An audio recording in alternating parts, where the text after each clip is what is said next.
Well, welcome to the Fender Made in Mexico Precision Bass Project, video number 6.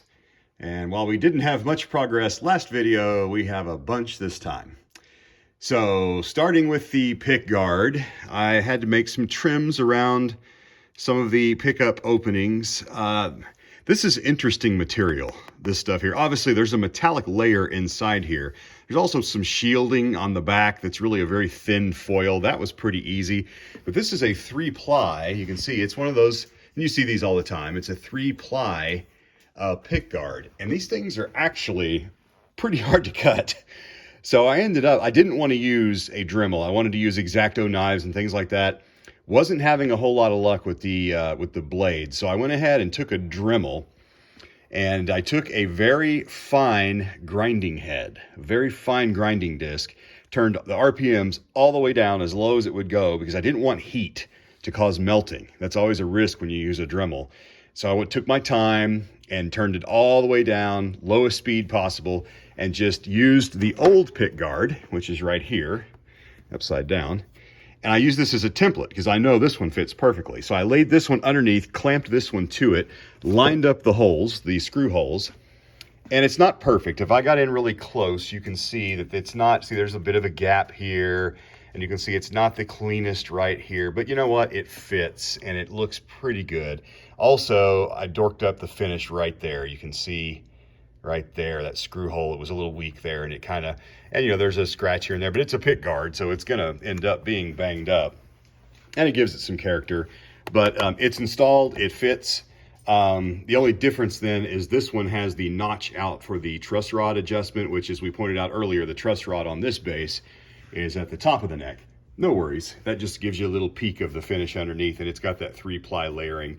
So overall, I'm very pleased. It's got, it's fastened in, it fits great, no issues here. There are the chrome knurled knobs with the new pots installed, and I even put the set screws on the bottom. They're all the way down now, so just to be extra, you know, anal retentive about it.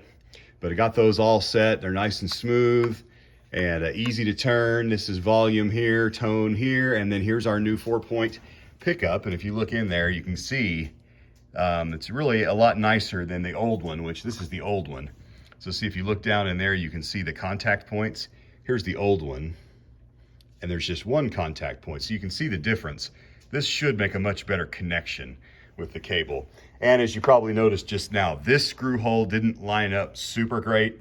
It's off slightly, but the screw bit really nice and straight, didn't strip or anything, and it's good and tight. So again, that's probably one of the major things, frankly, you get when you get parts that, you know, are different. These are not precision machined by any stretch, but you know what? It's a cool looking green pick guard. And again, it looks more aqua on the video, but in person it is emerald green, and it really looks cool. Okay, enough gaga over that.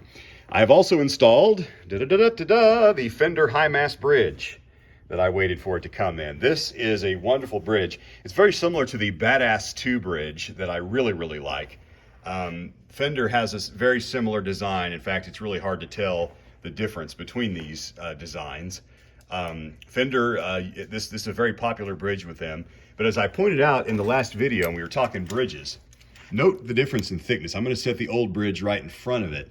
And you can see the difference in thickness is considerable. These saddles are gonna sit up higher, and so it may necessitate an adjustment at the neck joint. We'll find out. I'm gonna string it up first and check it and just see if it's not super off, then I can adjust it down here when I do my setup. But anyway, that bridge is installed. I got the ground wire spread out, you know, fanned out like they say you ought to, and get it nice and flat so it makes good contact. So it should be, these bridges on the back come somewhat, you can kind of see on this one, see how it's kind of rough edged. They kind of, you know, rough these up to make a good contact.